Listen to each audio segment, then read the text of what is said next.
Bismillahirrahmanirrahim. Ada yang tanya, bagaimana caranya lalu kita lalui dunia ini?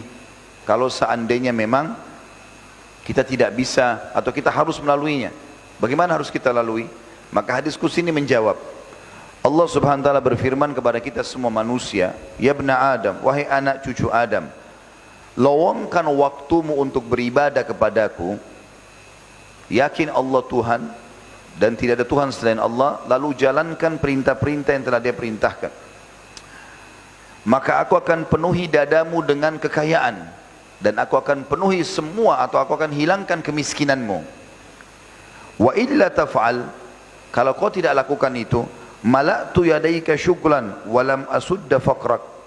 Kalau kau tidak lakukan itu, kau tidak beribadah kepadaku, tidak menikmati yang halal, tidak mengerjakan yang diperintahkan, tidak meninggalkan yang dilarang, maka aku akan membuat hidupmu sibuk dengan urusan-urusan yang tidak perlu dan aku tidak akan menghilangkan kefakiranmu.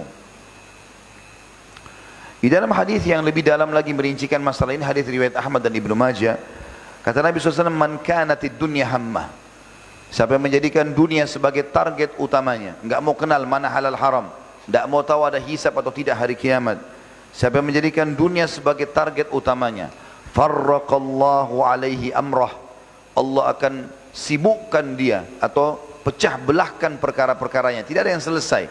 Ini belum selesai, ada masalah lain. Ini belum selesai, masalah yang lain.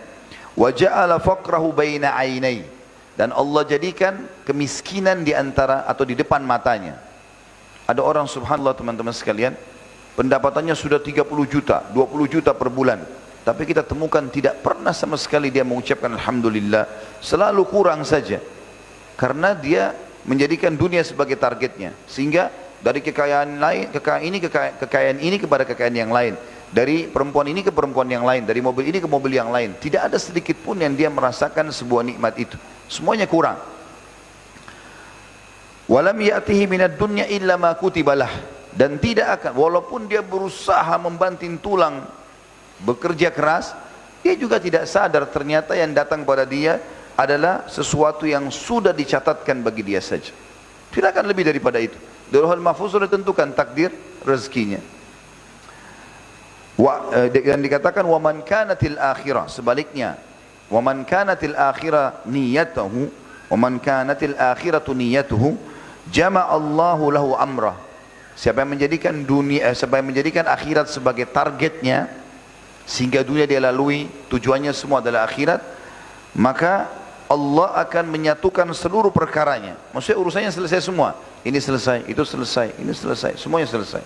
Kita temukan ada orang subhanallah targetnya akhirat, di umur 40 tahun saya sudah bangun 10 masjid, sudah punya banyak rumah anak yatim, sudah punya ini, punya itu. Allah SWT berkait, karena targetnya akhirat. Wa ja'ala ginahu fil qalbih, dan Allah jadikan rasa kaya itu sifat kaya dalam hatinya. Orang kalau dalam hatinya sifat kaya, bukan di depan matanya, maka selalu saja dia tahu menilai nikmat itu. Minum saja enak, alhamdulillah. Makan sedikit, alhamdulillah. Sedikit saja dia selamat dari mau tabrakan gak jadi, alhamdulillah. Ambil pelajaran semua dari situ, selalu bersyukur. Kemudian dikatakan wa atathu dunya wa hiya ragimah, dan orang yang seperti ini pasti dunia akan datang kepadanya dalam kondisi terhina. Pepatah bahasa Arab mengatakan, artinya yang kurang lebih artinya, siapa yang mengejar dunia, akhiratnya akan luput. Siapa yang mengejar akhirat, akhiratnya akan ikut. Siapa yang mengejar akhirat, dunianya akan ikut. Jadi kalau orang targetnya akhirat, dunia ini akan jadi ikut sama dia. Akan mudah semua, pernikahannya mudah, pekerjaannya mudah, rezekinya mudah semuanya, karena targetnya akhirat. Tapi siapa yang menjadikan dunia targetnya, lupa dengan akhirat, maka Allah akan persulit kehidupannya di dunia itu.